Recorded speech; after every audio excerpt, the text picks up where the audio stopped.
উত্তেজনাকর পরিস্থিতিতে আমার মুখ ফসকে অসাবধানতাবশত একটি স্লিপ অফ টাংকে কেন্দ্র করে যাকে ভুল তথ্যের ভিত্তিতে ডেভিল আখ্যা দিয়ে থানায় নিয়ে যাওয়া হয়েছিল।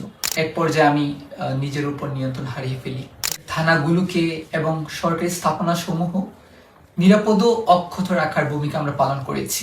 উক্ত পরিস্থিতিতে আমার স্লিপ অফ টাং হওয়ায় আমি দেশবাসী এবং সংশ্লিষ্ট সকলের নিকট দুঃখ প্রকাশ করছি। আজকে কিছু জরুরি বিষয় ক্লিয়ার করার জন্য আপনাদের সামনে কথা বলতে এসেছি।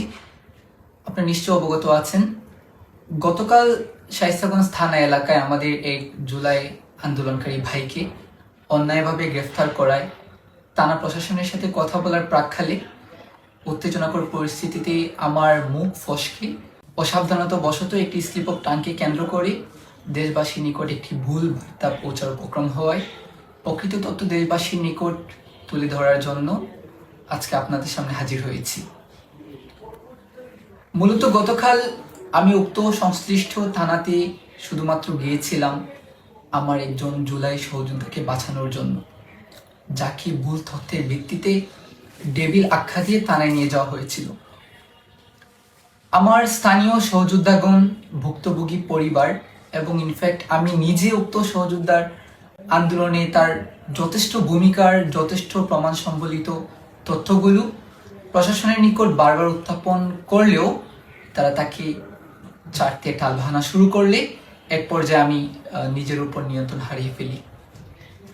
কারণ আমার কাছে তখন একটা বিষয় মুখ্য মনে হয়েছিল যে ছেলেটি আমার সাথে আন্দোলন করেছে, যে ছেলেটি আমার সাথে একই সারিতে দাঁড়িয়ে ফাইট করেছে, সেই ছেলের সাথে এভাবে অন্যায় করা হবে এটা অন্তত আমি মেনে নিতে পারি নাই।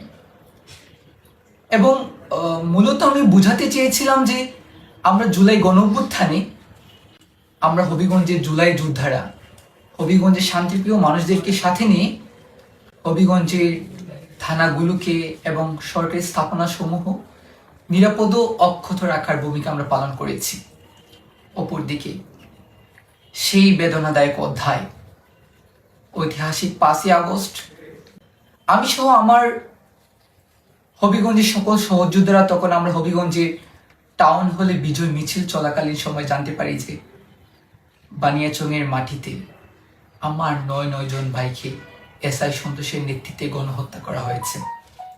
এবং সেখানে শুধুমাত্র প্রাপ্তবয়স্কদের নয়, বরং 12 বছরের ছোট্ট শিশু শহীদ হাসানকেও নিষ্ঠুরভাবে হত্যা করা হয়েছিল, যার বিচার আজও আমরা পাইনি।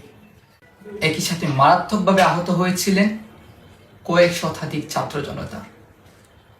অতঃপর সেই 17 বছরের নিপীড়ন, নিষ্পেষণ আর একসাথে 9 জন ভাইকে হারানোর বেদনায় নিপীড়িত স্থানীয় জনতা গণপ্রতিরোধ গড়ে তুললে হাজার হাজার জনতা দীর্ঘ সঞ্চিত ক্ষোভের বহিঃপ্রকাশ ঘটিয়ে প্রতিবাদের এক অনির্বার্য বিস্ফোরণ ঘটান।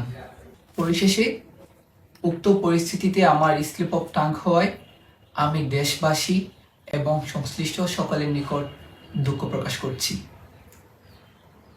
এই বিপর্যস্ত অবস্থায় যারা আমার পাশে দাঁড়িয়েছেন তাদের প্রতি আমি চিরকৃতজ্ঞ।